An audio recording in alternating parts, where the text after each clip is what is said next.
This video lecture is for Chapter 12 of the Criminological Theory textbook. We're going to talk about some of the conservative criminology that came into being in the mid to late 1980s and into the 1990s.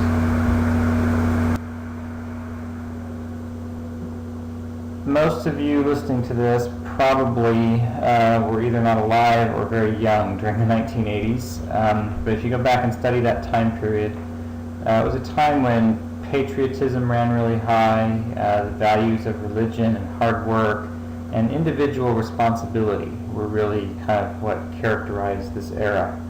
And there was this idea that kind of swept through society that people should be responsible for themselves, the government shouldn't take care of them necessarily, that everybody was responsible for kind of making their own way through the world.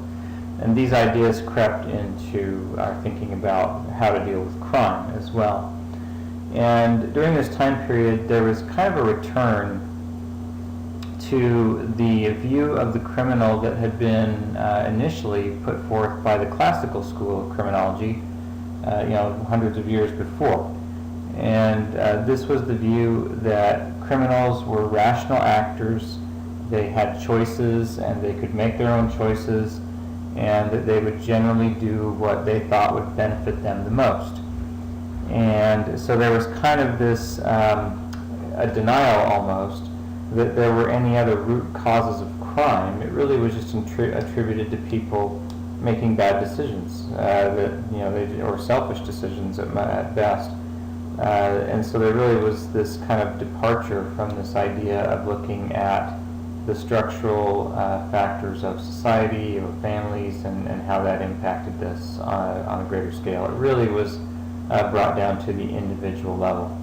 And so when you look at crime that way, there really is only one solution. One is that you just have to get harsher with the people that are making these bad decisions so that you can try to force them to make good decisions. And that was really the approach that was taken during this time period.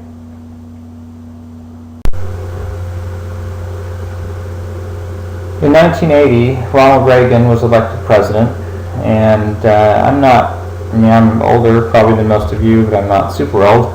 But I remember as a child listening to Ronald Reagan give political speeches on TV. I was actually probably a teenager during this time period. And I remember him talking a lot about being hard on criminals and being hard on crime and getting tough on crime. And these are ideas that appeal to people because, really, who's going to oppose that, right? Who's going to say, well, no, we should be soft on crime? No one can say that and get elected to anything. So these were popular ideas, and getting hard on crime was an idea that appealed to people's common sense. And this is when we saw the advent of a lot of policies about drug testing in the workplace. It was really Reagan's administration that declared the quote, war on crime. And there are a variety of political reasons that you would want to call something a war, but we won't get into that now. But that's where this all originated. And so it was really originated with Ronald Reagan's administration and this idea that we were going to get tough on crime and criminals. And specifically, it was the war on drugs. That was really perceived as a massive problem in society by a lot of people. During the 1980s, there was kind of a reluctance to look at social conditions that might cause crime. And again, there really was kind of people just ignored that to a large extent and really just focused on the individual. And so the tendency with this kind of a mentality is that you just demand harsher punishments, like I mentioned earlier. Harsher punishments for criminals and locking them up longer. And that was really a staple of Ronald Reagan's platform when he was elected president. Like I said earlier, I remember hearing him talk about, we're going to lock up more people for more things, we're going to lock them away longer, and we're going to get tough on these people and prevent them from harming people. Those are good ideas. But from a policy standpoint, nobody really knew how that was going to work.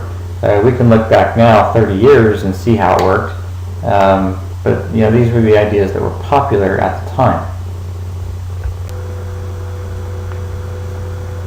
During this era, which we call kind of the conservative era, there were really 5 different kinds of theorizing in crime that came to the forefront. One was an effort to revitalize the early positivist ideas about individual differences, looking at the different, and by this I mean differences between criminals and non-criminals. What makes criminals different? So there was a little bit, a resurgence of that idea, but it was again looking at individual level characteristics, kind of ignoring the more structural factors. Some scholars who look at number 2 developed models that were really just kind of a rerun of the old classical school idea that people were logical, rational actors, and they chose crime when the benefits exceeded the costs, and that was pretty much it. Another variety of theory that you see in number 3 was more of a psychological approach. And this is just the idea that, hey, criminals think differently than the rest of us. Now, I can tell you after 10 years of policing that I would agree that a lot of criminals do think very differently than the rest of us. But that isn't necessarily the end of the explanation. But it is one factor to look at. And so there were some theories that kind of emerged around this idea of just different thought processes of criminals. What you see in number 4 was attempts that some scholars made to link crime to what they called the permissive culture, or they used this term moral poverty. And all this really means is that society was viewed as just having low morals, low standards, and the argument in a nutshell was, well, bad people make bad decisions, and that's pretty much it. So, criminals are bad people, that's why they're making bad decisions, and so it was linked to just this idea of a lack of morals in society. And again, all of these ideas have some validity, but whether or not they can be the final explanation of criminal behavior is an entirely different question. Number 5 was the claim that public disorganization led to crime because the police simply tolerated it. And this argument is essentially that in rundown neighborhoods where there's a lot of disorder, a lot of crime, that these are places that no one really believes can be fixed, if you can use that term. And so the police just kind of tolerate it. They don't really enforce the law that much. They just kind of make sure nothing too bad happens. But the fact that the police tolerate a lot of this disorganization in society and don't do anything about it, some people argued that that's what caused some crime. And there were some pretty actually interesting theories that branched out of that area. These theories, you might notice, don't really touch at all on the existence of economic inequality, anything about concentrated disadvantage in an area and how that affects people. Again, crime was just seen during this conservative era as just a choice that people made, and it was characterized as a poor choice, but it just came down to individuals weighing the costs and benefits and making their decisions. So the main policy recommendation that was used during the 1980s was the get tough mentality. And that, this again, we kind of got away from rehabilitation a little bit again in this period, although not completely. But there was just a big movement for, again, locking up more people for more things, keeping them locked up longer, and just getting harsher and harsher with the sanctions that we would put on people for their criminal acts.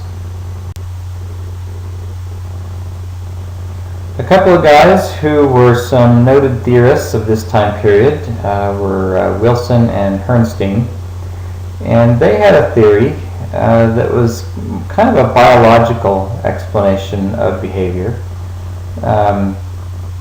And what they looked at is, they wanted to just explain why are some people more likely than others to commit crime.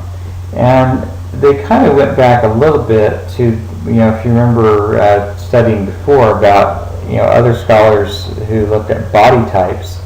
they kind of went back to this idea of body type and looking at how criminals were different from non-criminals. Some more ideas from their theory. They looked at the family unit, and the quote here from their research, they said essentially bad families produce bad children. Now that might be true, maybe not. That's you have to define bad so that you can research that and test it. But essentially that was their argument, that the individual differences one of the sources was just the family that you grew up in. And they used some twin studies to show how these different factors affected people. And so this was really kind of in some ways an early start on some of this biosocial research that we see today.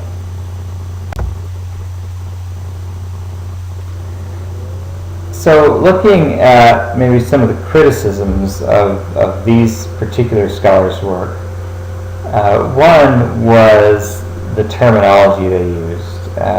They didn't really offer any definitions for a lot of the concepts they expressed. So like I said, if you're going to say bad families produce bad children, well then you've got to define bad, and then you've got to figure out how to operationalize that in a study. And then you're going to have to, test. Do bad families really produce bad children? But they didn't really provide for any of that. And then there were some criticisms as well that a theory like this doesn't include things like white-collar crimes, although some could actually argue that it does, but most people argue that it didn't. So they said, well, this doesn't really explain all crimes, so it might not be that useful to us. They were kind of highly selective in the research they reviewed in developing this theory, is another criticism. And so it's really just kind of held that a lot of their arguments are just based on evidence that just really isn't all that solid.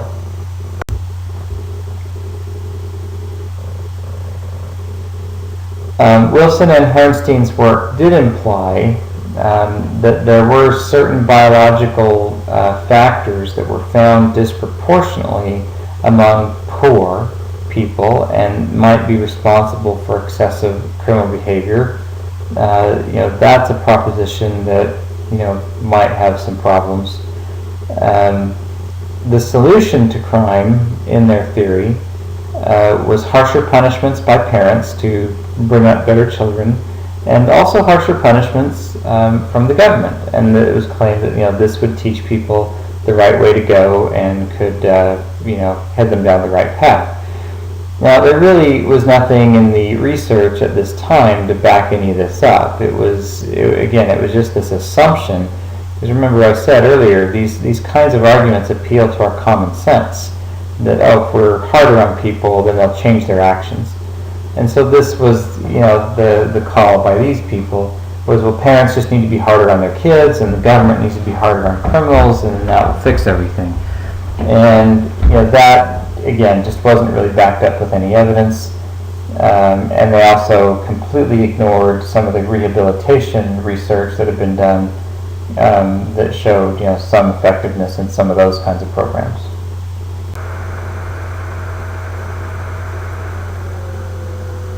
In the late 1980s, there were some other research that came out, and this is Herrnstein and Murray, who came up with something called crime in the bell curve. And this was a focus on intelligence. And it was pretty well accepted that intelligence was an actual attribute of someone that you could measure. And IQ scores were generally accepted as valid measures of a person's intelligence. And it was also kind of assumed that your intelligence is inherited. That this is something genetic. You're born either intelligent or not intelligent, and so it wasn't really affected by your environment. Now, again, whether or not that's 100% right, that's another issue. You have to test it. But this was the assumption they were operating under, that intelligence was inherited, and that assumption allows you to discount everything in the environment, so it makes your research a little easier.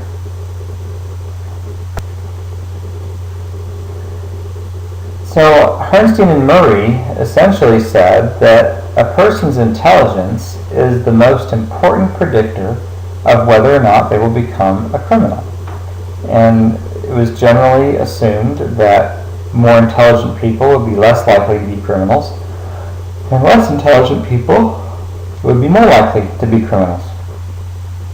And so essentially what they said in their writings is that people's chances of doing well in life are really determined by their cognitive abilities. That people who are intelligent just have a harder time making it and are thus more disposed to getting into criminal behavior. And they did actually, produce some evidence with some research they did to support their claim about cognitively disadvantaged people being more likely to get involved in crime, with a study they did using the National Longitudinal Survey of Youth. So they did actually do some research and develop some evidence to back up what they were saying.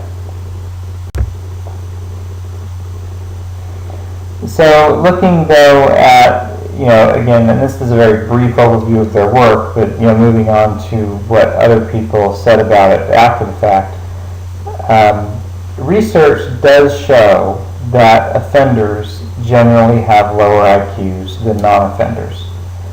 But most of the studies that have been done that kind of aggregate all this data together, which is, we call a meta-analysis, report that really intelligence is a pretty weak to moderate indicator. So there is an association between intelligence and crime, but it's not really, really strong. And what most people decided in the end was that this importance of intelligence was greatly exaggerated by Herrnstein and Murray. And they also proposed solutions based on their conservative ideology rather than on what their theory was actually saying.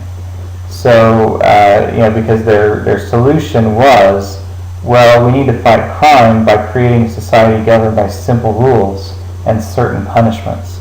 And the argument basically was, well, people with lower intelligence can understand this. If the rules are simple and they know they're going to get punished, even dumb people can figure that out. That's essentially what they were saying. But that policy doesn't really flow from what they're talking about. If you really get into this issue of intelligence. And then again, the assumption of intelligence being completely inherited and unaffected by your environment, that's a very questionable assumption as well. Okay, the next guy we're going to talk about is a guy named Reynolds was his name, and he wrote something called The Criminal Mind.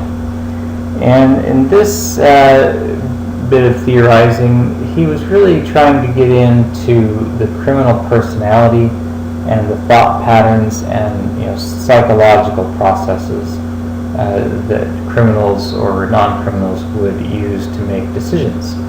And again, this goes back to what we talked about a little bit earlier about just this idea that criminals think differently than non-criminals. And so the goal was to figure out what are these thought processes they're using that are going wrong and how do we fix them.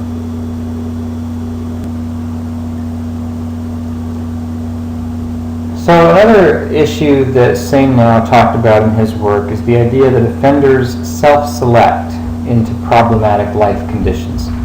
To explain what that means, let's just take something simple like hanging out with friends who commit a lot of crime. We could all probably agree that that's a circumstance that has a high likelihood of leading you down the wrong path. Reynolds would argue that, well, because offenders don't make good decisions, their thought processes are kind of wrong, they make these kind of poor decisions. And so that's what he means by self-selection. Is that nobody told them to go hang out with the wrong crowd. they decided to do it all on their very own. So they selected themselves into this situation. And that's just one example. There are lots of examples we could come up with about how our incorrect thought processes may lead us down the wrong path, but that's an easy one to understand. A point that Same Now did raise that is important, because again, some of these ideas that he talked about didn't necessarily completely pan out, but it was actually interesting that how offenders think, he argued, is an area that criminologists should investigate. And I think that is actually an excellent point, because like I said, I've seen firsthand as a police officer that some of these people do really think differently. I don't know that we can explain all of crime like that, but it is an area worth investigating and worth kind of including in the whole equation as we consider why people get involved in these kind of lifestyles. So again, the last bullet point here, the explanation of crime does not end with what's in a criminal's mind, but it is certainly something worth investigating.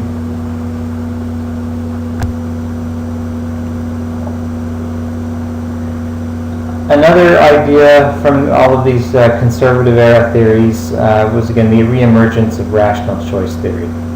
And again, this is just the idea that people commit crime because it pays. The benefits outweigh the costs. And this is a very popular explanation of crime, and it's been used to justify all kinds of get tough policies that have been implemented over the last 20 or 30 years. And it's really, and again, because it's easy to understand. If we say, well, people commit crime because it pays, then we got to make sure it doesn't pay. And so how do we do that? Well, we just make the punishment harsher. And so that's been used to justify all kinds of things. And it was just kind of assumed that this was correct and that it would work. A lot of evidence shows that it probably doesn't work all that well. But again, because it appeals to our common sense, a lot of these policies were implemented.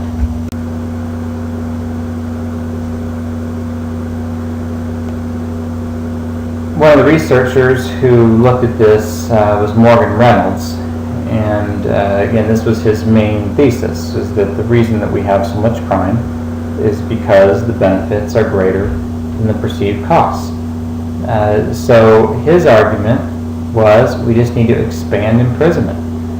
We need to lock people up more often, we need to lock them up longer.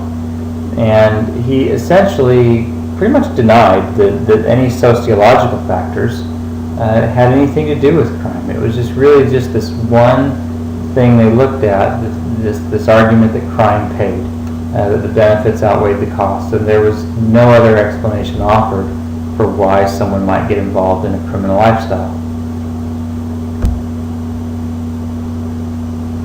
Some of the problems with Reynolds' work is that it was based on just some bivariate analysis, which if you've had statistics, and you probably should have by now, you will know that's just not a very sophisticated way of analyzing things. They also didn't control for any macro level variables, so there's really no way to know if these sociological factors had an impact or not. There's also the question of whether or not tougher policies actually do deter criminals. And there has been a great deal of research done in this area, and there's actually not much evidence to support the idea that harsher punishments lead to different behavior in the future. Again, what's the difference between locking someone up for 5 years versus 10 years? Does 10 years make you change your life more than if we just lock you up for 5 years? The answer is probably not. It's probably the same effect either way, if there is an effect at all. So there's really a lot of problems with this idea that tougher policies reduce crime, because they really don't in a lot of cases. So one of the ideas we mentioned earlier was this idea of moral poverty. This was another popular idea in the 1980s. Just this idea that crime was mostly related to the permissive and immoral culture that was perceived to be in existence in the United States society back then. And there really was, in 1980s was kind of referred to sometimes as the me decade, because a lot of people really were just concerned about themselves. How much money could I get? How fancy of a car could I drive? And there really was kind of this obsession with material goods, even more than now, I think, that kind of permeated the 1980s for some reason. And so, this was perceived as being just part of the problem with, low morals and what they called moral poverty in society. According to the moral poverty perspective, if you buy into this as an explanation of crime, then you have to ask yourself, okay, well, what's the answer? If we say moral poverty is the reason we have crime, how do we fix it? The solution was to give children the moral guidance they need to grow into healthy adults. And this is not a bad thing, right? I mean, that sounds like a good policy. We always would be for giving children the guidance they need, probably. And there was an argument that this culture of permissiveness needed to be replaced by a culture of virtue. That's also probably a good idea, but the problem is, how do you do that? And whose virtues, and what does that even mean? And again, this moral poverty idea also focused on the fact that there's just not enough punishment in the system. That people, they commit a crime and they get away with it. And so we need to punish people more often, we need to punish them more harshly, we can't let anybody get away with anything. And there was a term that emerged in the 1980s that you see there, super predator. And this was a prediction that was made by several criminologists, actually, one in particular, though, named DiIulio. And he said that, this era we live in of moral poverty, it's going to create what we call super predators, which are these teenage, mostly male people who don't care about anybody or anything but themselves, and they're just going to ravage society with their crime-ridden lifestyle. And people were really afraid of this, and it's again, it did help to spawn a lot of these get tough policies. It was found later that this prediction of the super predator did not, in fact, come to pass. So those people looked kind of dumb in the end, but the damage was kind of done. It did spawn a lot of policies, and religion was seen as a key factor that could help get society back on track. The main problem with this moral poverty theory is that you can't test it because there's no way to measure it. We don't know what a society of virtue means or what that would look like. It's not even really clear what moral poverty means really, or how you would measure that. So this is a theory you really can't test. So there's really no way to know if it's any good to us or not. But essentially, if you can't test a theory, then it's really not of much use, because if you don't know if it's valid, then it's not a real wise idea to start developing policies based on that kind of a theory. And this theory kind of dismissed, structural and economic conditions in society, kind of like a lot of other theories of this era did. And that's a very questionable assumption to make. That society conditions and economic conditions, they just don't matter. That's a very questionable assumption. Another problem with this theory is that it paints a very bleak picture of our country, and not everybody really agrees that our country is in that bad a shape. But they painted the picture of just this massive, nationwide cultural breakdown, and that may not in fact be the case. There may be breakdowns in certain pockets, but probably not, all 300 million of us. So again, like I said earlier, this prediction of the super predator was deemed a pretty catastrophic error because it really didn't come into existence. And the claim that growing up in moral poverty will produce a dangerous society has actually been falsified in a lot of research that's been done in this area. Moving on to this last category of theory that we mentioned in the list of 5 that we gave, looking at the tolerance of public disorganization. And the most noted researchers in this area are James Wilson and George Kelling. And they argued that community disorganization, and again, this is not the same kind of disorganization that we talked about in social disorganization theory, where in social disorganization theory, that was talking about just the lack of a community's ability to come together to solve a problem. The disorganization that Wilson and Kelling were talking about was really physical disorganization. Dilapidated buildings, broken down cars everywhere, graffiti on fences, that kind of stuff. True physical disorganization and dilapidation. So what they argued, and their most famous theory, which you may have heard of, is called the broken windows theory. And it's a theory that some police departments still use as a basis for some of their operations today. And the argument is that, well, if there's an abandoned building and someone comes by and breaks a window in it, and you don't fix it, then someone else will come by and see the broken window, and they'll think, oh, well, nobody cares about this building, so I'll break another window because it looks like fun. And so the next thing you know, you got all these people tearing up this building, and it just kind of sends the message throughout the community that nobody really cares about this kind of stuff in the community.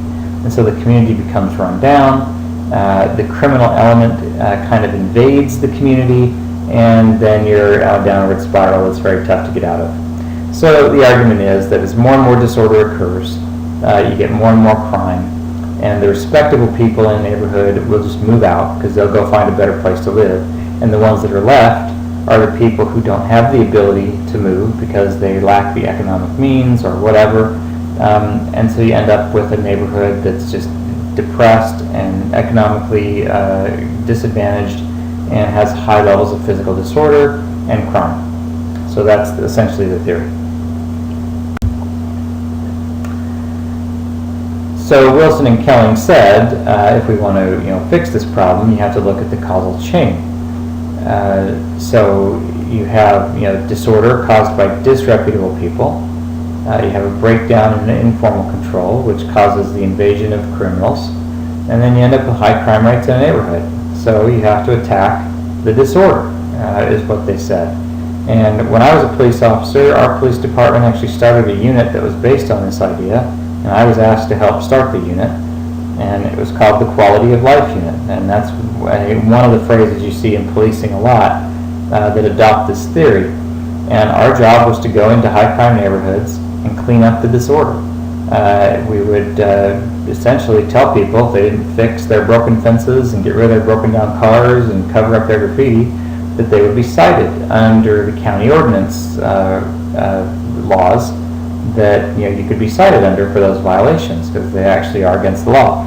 So and a lot of places do this, and whether or not there's any long-term effect, maybe not. Who knows? In my experience, there was a pretty noticeable short-term effect because you could get a neighborhood cleaned up pretty quickly, within a few weeks. But a lot of times, because you're dealing with the same people, after a few months go by, the neighborhood tends to fall back into the same disrepair that it was in before. So whether or not there's any real long-term benefit is questionable, but I've seen in my experience that there can be some real short-term benefits. So this slide is talking about what I kind of just said, that this zero tolerance for disorder and what we call quality of life policing was what Wilson and Kelling argued needed to happen. And New York City was another place where this type of policing was carried out. And you may have read about when Rudy Giuliani was running New York. He was kind of the one that spearheaded this quality of life movement in New York, and crime fell quite a bit. Now, it's not entirely clear if crime fell because of this policy or if crime was falling anyway and they just happened to implement the policy at this time. That's not real clear, but generally the credit was given to this policy. Whether that is right or wrong is another question. one of the criticisms of the broken windows theory is that it doesn't really talk about why communities experience all of this disorder.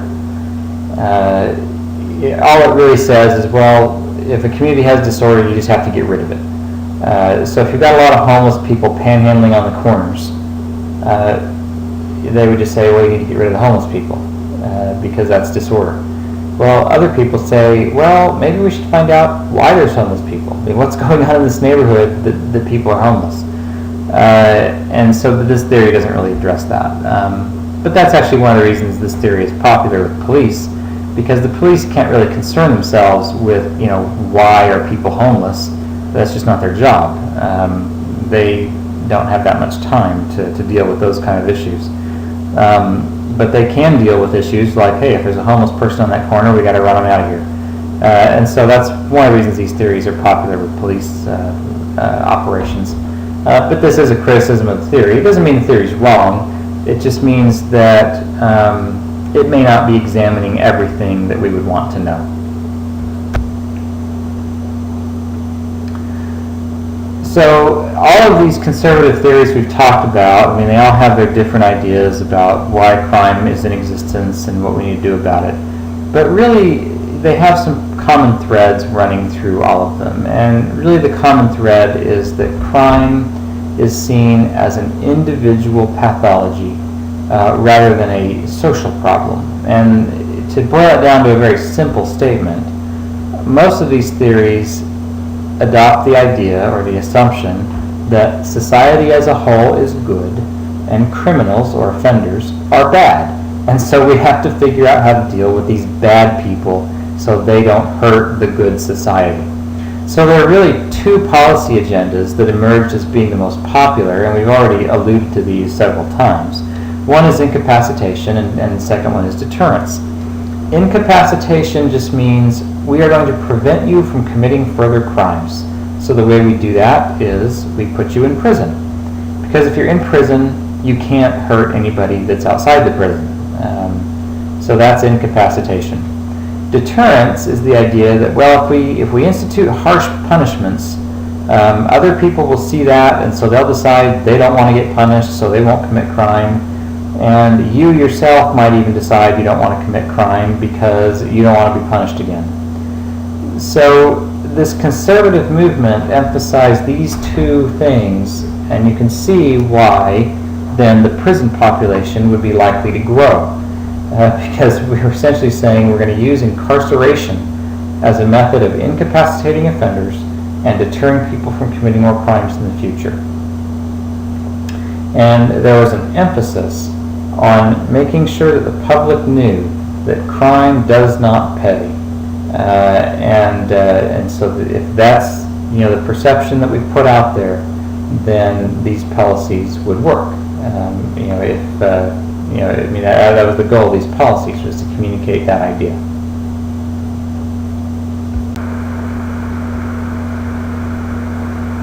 So because incapacitation and deterrence were kind of the order of the day, imprisonment has been our major sanction that we have used in the criminal justice system to punish people. And so if you look at prison populations over the last, 70 or 80 years, you'll see that for a long time they were pretty stable. And then as you kind of got to the late 1970s and then 1980s, 1990s, there was a dramatic rise in the incarceration rate and in the number of people that were behind bars in this country. Some current statistics, about 1 out of every 108 Americans is in prison or jail. 2.2 million, roughly, is the number that is in jail or prison at any given time. So our incarceration rate is about 700 per 100,000 citizens, which is actually pretty high. If you think about it, that's just shy of 1% of our population that's in prison. And imprisonment is generally disproportionately affects minorities because they tend to live in depressed areas more so than white people. That makes those those conditions more criminogenic. And there are other reasons as well. That's not the only reason.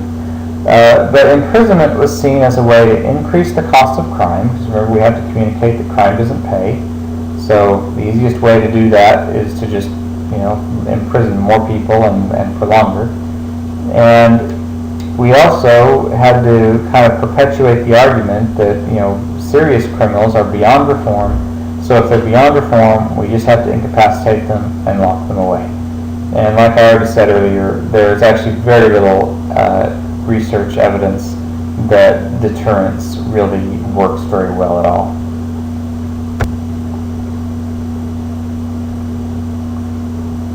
So if you look at the prison population, during the 1970s, the prison population about doubled. That was kind of just the very beginning of some of this thinking that started to come into play and the policies that were happening at the time. And of course, back then, doubling the population in prison wasn't really that difficult to do because the population really wasn't that big to begin with. But a doubling of the prison population accounted for about a 6 to 9% drop in the robbery and burglary rate. Now, that's not a very big change, but you might think, oh well, if we just lock up all the criminals, then there'll be no crime. I mean, again, this appeals to our common sense a little bit, and that was kind of the thinking, is that, well, if we just put every criminal in jail, then there'd be no crime. But in the 1970s, we doubled the population in prison and only had a very small reduction in our violent crime rates. Now, if we were to double our crime, or double our prison population today, it's estimated, and again, these are just people trying to make their best estimates using different methods. But remember, today we have 2.2 million. So what we're saying is, if we were to put 4 million people in prison, we could probably reduce the crime rate by another 20 to 40%. But the economic cost of doing that would be about $20 billion, and our country just simply can't afford that. And that's really been the problem with expanding prison populations, is that they've just created financial burdens that states and the nation just can't bear. It's just gotten to the point where they just can't afford to pay for it anymore. Today, the total expenditure for all correctional agencies, state and federal and local, is more than $32 billion. In a lot of places, especially California, expanding prison populations and budgets is what's led people now to start looking at ways to reduce the prison population because they're at the breaking point. They just can't afford to pay for it anymore. And what's actually kind of interesting is you would think that incarceration rates and crime rates would be highly correlated. The higher the incarceration rate is, the lower the crime rate will be. The relationship is actually very weak. Again, you can increase the prison population a whole lot. It doesn't necessarily translate to a massive drop in crime. The opposite is also true. You can release a bunch of people from prison, and you might think, oh, if we release all these criminals, crime rate is just going to skyrocket.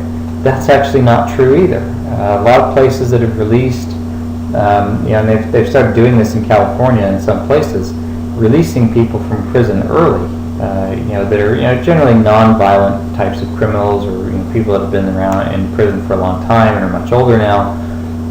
You don't really see crime rates go up very much because you release all of these criminals into society. It's kind of an interesting phenomenon. So to just wrap this up, again, the 1980s and early 90s kind of saw a return to this view of crime that was focused on the individual, and it was seen as an individual choice. We didn't really consider social conditions or other structural factors in how they impacted the phenomenon of crime. The theories we've talked about in this chapter, they're simple, and that's one of the reasons they're appealing, is that they're easy to understand, and they appeal to people's common sense. And that, well, if we just get tougher on crime, well, then we'll have less of it. Now, again, that's not really actually worked out all that well, and our crime rates today are a little lower than they were 20 or 30 years ago, but not massively lower. And yet now we have this burgeoning prison population that we can't really afford to pay for, and now people are trying to figure out how to adopt a different idea and get out of this get tough mentality so that we can reduce prison populations and save a lot of money and still keep people safe from predatory crime. But that's kind of an overview of the criminology thinking of this era. If you have any questions about it, get in touch with me, but I'll be talking to you soon.